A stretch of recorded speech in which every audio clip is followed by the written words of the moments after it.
सज्जनों, हम आपके साथ शेयर करना चाहते हैं कि प्रदोष व्रत की महिमा क्या है। प्रदोष व्रत सब लोग रखते हैं, जो भक्त हैं भोले के वो प्रदोष का व्रत करते हैं और इससे इसकी क्या इम्पोर्टेंस है, इससे क्या फ़ायदा है, वो हम आपके साथ में शेयर करना चाहते हैं। तो इस बारे में एक कथा है, वो हम आपके साथ शेयर करते हैं कि विदर्भ देश में सत्यरथ नाम के एक परम शिव भक्त, पराक्रमी और तेजस्वी राजा थे। उन्होंने अनेक वर्षों तक राज किया, परंतु कभी एक दिन भी शिव पूजा में किसी प्रकार का अंतर न आने दिया। मतलब राजा होते हुए भी भगवान भोलेनाथ की पूजा करते रहे वो। एक बार साल्व देश के राजा ने दूसरे कई राजाओं को साथ लेकर विदर्भ पर आक्रमण कर दिया। 7 दिन तक घोर युद्ध होता रहा। अंत में दुर्दैव बस सत्यरथ को परास्त होना पड़ा। इससे वो दुखी होकर देश छोड़कर कहीं निकल गए, शत्रु नगर में घुस पड़े और रानी को जब यह ज्ञात हुआ तो वह भी राजमहल से निकलकर सघन वन में प्रविष्ट हो गई। उस समय उसके 9 मास का गर्भ था, मतलब वो प्रेग्नेंट थी और वह आसन्न प्रसवाही थी, मतलब प्रसव होने वाला था।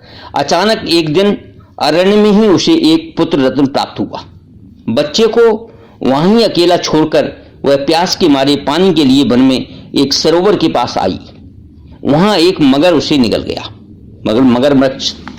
मगरमच्छ था जो, वो उसको क्रोकोडाइल निकल गया।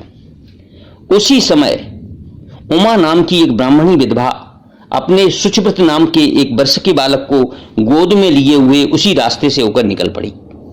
उसी से निकली। बिना नाल कटे उस बच्चे को देखकर उसे बड़ा ही आश्चर्य हुआ।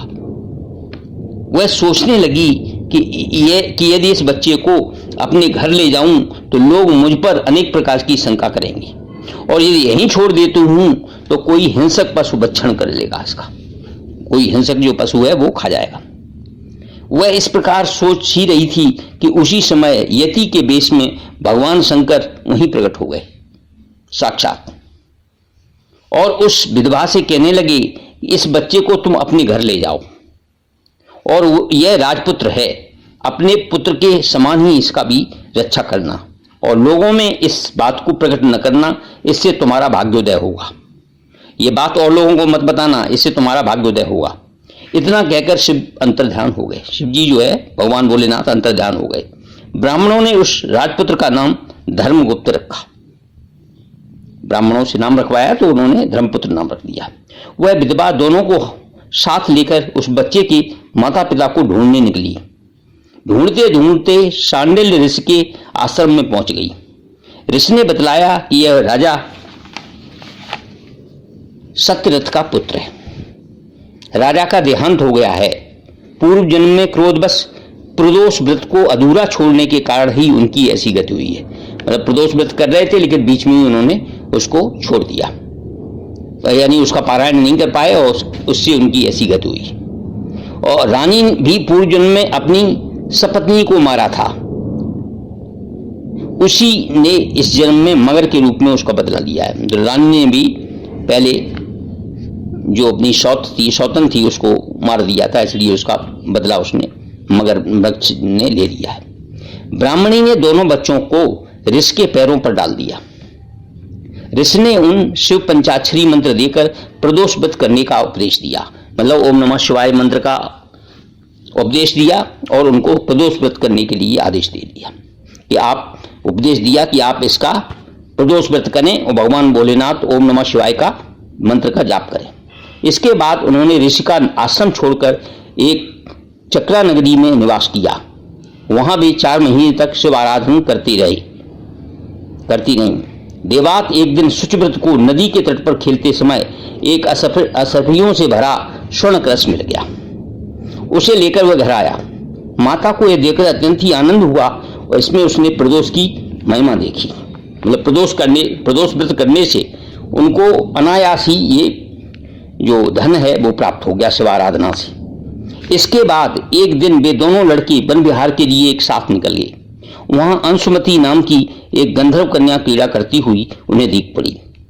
उसने धर्मगुप्त से कहा कि मैं एक गंधर्व राज की कन्या हूं। श्री शिवजी ने मेरे पिता से कहा था कि अपनी कन्या को सत्यरथ राजा के पुत्र धर्मगुप्त को प्रदान कर देना, ऐसा कहा था उन्होंने, भगवान भोलेनाथ ने। गंधर्व कन्या यही धर्मगुप्त है, ऐसी जानकारी होने पर उसने विवाह का प्रस्ताव रखा। उसको ये जानकारी हो गई यही धर्मगुप्त है। धर्मगुप्त ने वापस आकर अपनी माता से ये बात कही। ब्राह्मणी ने उसे शिव पूजन का फल और शांडिल्य मुनि का आशीर्वाद समझा। किसने? जो उसका पालन कर रही थी माता, उसने। बड़े ही आनंद से अंशुमति के साथ धर्मगुप्त का विवाह हो गया।